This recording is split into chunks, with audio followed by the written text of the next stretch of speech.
I hit a really dark time in my life. It was about 2 years after I had my second brain surgery. Relationships with my friends weren't going well. I was transitioning out of the military. A lot of things were ending all at once, and that was really hard. So I was seeing a psychologist.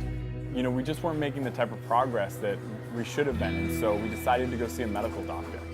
He asked me 2 questions. He said, "Sal, are you working out enough? You know, working out gets your endorphins up. People that work out are happy." He said, "Do you drink coffee?" And I said, "I don't drink coffee." And he said, "You should drink coffee." He goes, "Coffee is a natural upper." He goes, "It makes people feel good." Up until that point, I had never had coffee. That conversation really put me on a path towards discovering the world of coffee.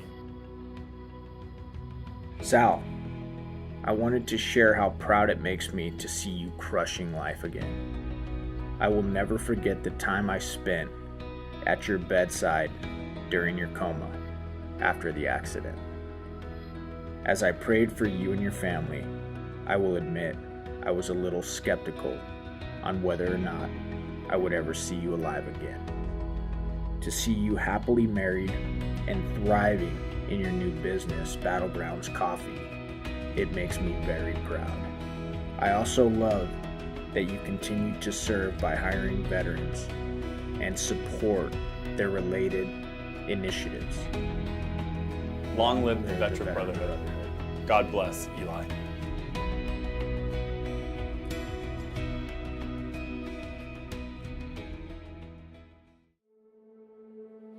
Live from Battleground Coffee Company. I grew up on the North Shore of Massachusetts. It was my mother raising myself and my older sister. As a single mother, she worked 2 jobs. She had 2 children. She put herself through college, and those are things that I look up to this day. What she went through to achieve what she did is just so inspiring. From a very young age, I knew I had wanted to serve, and I knew specifically I'd wanted to become a Navy SEAL. And so a lot of things that my mother taught me translated. That mental toughness that I talked about, that perseverance, that never give up attitude that she had, I credit her with instilling those values in me, and I took those right straight to the military. I think that anybody that serves is doing their country a great service, and I think that we owe a tremendous amount of respect to anybody in the service. Me in particular, it's something that I always thought I could excel at, and it's the way that I thought I could best serve my country. I learned a number of lessons while serving, especially going through training and then being in the SEAL teams.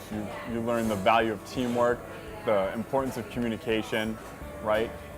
But I think that the military strengthens, or at least for me, strengthened a lot of the things that I held dear, the values that I had going in, that mental toughness, that never quit attitude. I think that they foster those in the people that join the military.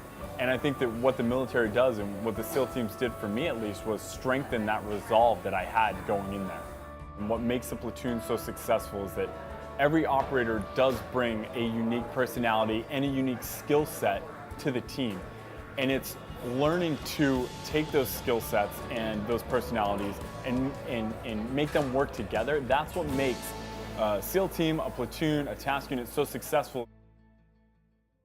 In 2008, I was involved in a motor vehicle accident. I sustained a traumatic brain injury. Unfortunately, after that, I couldn't operate any longer. And so I got out at the end of my enlistment. It was difficult for me. I wanted to serve more. You know, I saw myself spending the rest of my life in service. When I got out, I was faced with a number of challenges. You know, I was still recovering from this TBI, and that was really difficult. You know, I wasn't the person that I was before that TBI. I was still learning to be, you know, Sal DeFranco again. I had a lot of problems with the relationships I had, the friendships I had, figuring out what was I going to do. My entire life's plan was to serve as a U.S. Navy SEAL, and I had gotten to that point, and then in a matter of, you know, seconds, you know, that wasn't the plan anymore. That was probably the most difficult part for me, was realizing that I wasn't going to get to be a part of that team, you know, in the capacity that I had been while I served. I think that because of the head injury and because of that recovery process, I think I found who I had always been. I think I rediscovered myself, and that's somebody who's driven, right? Who's mentally tough, and who will never take no for an answer. I'm really comfortable being uncomfortable. I want a wall to push against, right? I want challenge. I think that that's when we thrive. That's when we really find ourselves. So when I was recovering from that head injury, I hit a really dark time in my life. You know, we just weren't making the type of progress that we should have been, and so we decided to go see a medical doctor to see if perhaps there was some sort of pharmaceutical intervention to get me through this. He said, "Do you drink coffee?" And I said, "I don't drink coffee." And he said, "You should drink coffee."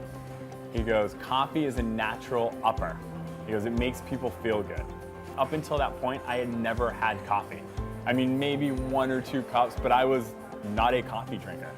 And so that conversation really put me on a path towards discovering the world of coffee. I started investigating coffee. I started figuring out how coffees are made from the green bean. I started going to a lot of cafes and experiencing that. And then it just kind of snowballed, you know? I started going to Italy to explore their cafe scene, their coffee culture.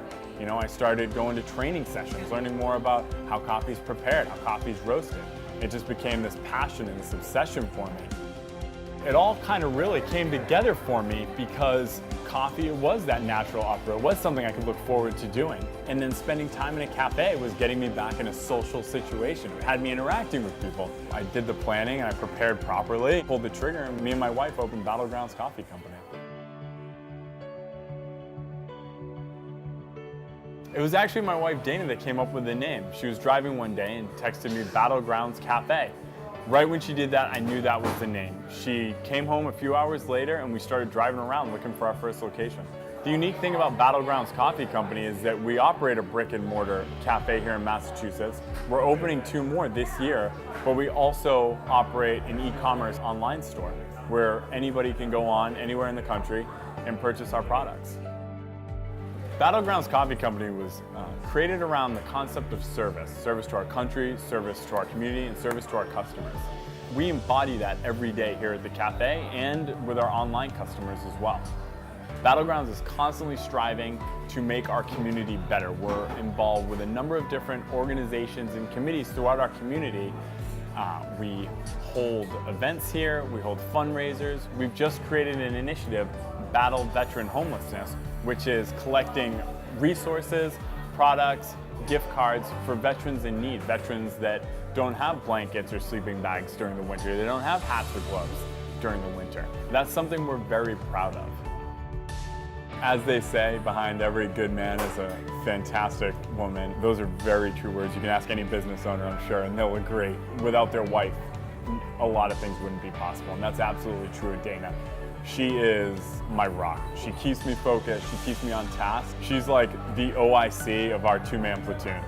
She's smart, she's creative, she's driven, and one thing I'll say about her, she's one of the most mentally tough people I've ever met in my entire life. She's unfazed, and she will at all costs complete the mission. And I respect her and I look up to her so much for that. One of the great things about serving in the military is you get to see other countries and you get to experience other cultures, and that makes you really appreciate what you have here in the United States.